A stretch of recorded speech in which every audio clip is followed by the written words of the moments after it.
CPI സംസ്ഥാന സമ്മേളനത്തിന് നാളെ കോട്ടയത്ത് തുടക്കമാകും. 4 ദിവസം നീണ്ടു നിൽക്കുന്ന സമ്മേളനത്തിൽ പേയ്മെന്റ് സീറ്റ് വിവാദം ഉൾപ്പെടെ നിരവധി വിഷയങ്ങൾ ചർച്ച ചെയ്യും. CPIM-ലുണ്ടായ വിവാദങ്ങൾക്ക് ശേഷം VS അച്യുതാനന്ദൻ CPI സംഘടിപ്പിക്കുന്ന സെമിനാർ ഉദ്ഘാടനം ചെയ്യാനെത്തുന്നുവെന്ന പ്രത്യേകതയും സമ്മേളനത്തിനുണ്ട്. നാളെ വൈകിട്ട് 6:30 തിരുനക്കര മൈതാനത്ത് മുതിർന്ന നേതാവ് CA കുര്യൻ പതാക ഉയർത്തുന്നതോടെ CPI സംസ്ഥാന സമ്മേളനത്തിന് തുടക്കമാകും. മറ്റന്നാൾ നടക്കുന്ന പ്രതിനിധി സമ്മേളനം party general secretary Sudhakar Reddy ഉദ്ഘാടനം ചെയ്യും. 4 ദിവസം നീണ്ടു നിൽക്കുന്ന സമ്മേളനത്തിൽ 650ഓളം പ്രതിനിധികൾ പങ്കെടുക്കും. തിരുവനന്തപുരത്തെ പേയ്മെന്റ് സീറ്റ് വിവാദം സമ്മേളനത്തെ ചൂടുപിടിപ്പിക്കും. കഴിഞ്ഞ 3 വർഷത്തെ പാർട്ടിയുമായി ബന്ധപ്പെട്ട എല്ലാ കാര്യങ്ങളും ചർച്ച ചെയ്യുമെന്ന് സ്വാഗത സംഘം പ്രസിഡന്റ് കാനം രാജേന്ദ്രൻ പറഞ്ഞു. സ്വാഭാവികമായിട്ടും കഴിഞ്ഞ 3 വർഷക്കാലത്തെ പാർട്ടിയുടെ പ്രവർത്തനങ്ങളെ സംബന്ധിച്ച് ചർച്ച സ്വാഭാവികമായിട്ടും വരികയാണ്.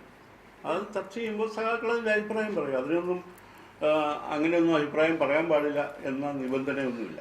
സംസ്ഥാന സമ്മേളനത്തോടെ പന്ന്യൻ രവീന്ദ്രൻ സെക്രട്ടറി പദം ഒഴിയും. പകരം കാനം രാജേന്ദ്രന്റെയും K ഇസ്മായിലിന്റെയും പേരാണ് പറഞ്ഞു കേൾക്കുന്നത്.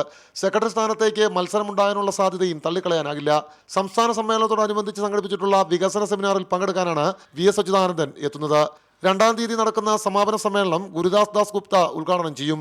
ജില്ലയിലെ 10,000-ഓളം കുടുംബങ്ങളിൽ നിന്നും 300 രൂപ വീതം പിരിച്ചാണ് സംസ്ഥാന സമ്മേളനത്തിനുള്ള തുക കണ്ടെത്തിയതെന്ന് കാനം രാജേന്ദ്രൻ പറഞ്ഞു. മാത്രവുമല്ല, തൃശൂരിൽ പാർട്ടി പ്രവർത്തകർ വിതച്ച നെല്ല് കുത്തിയുണ്ടാക്കിയ അരി കൊണ്ടുള്ള ആഹാരമാവും പ്രതിനിധികൾക്ക് നൽകുക.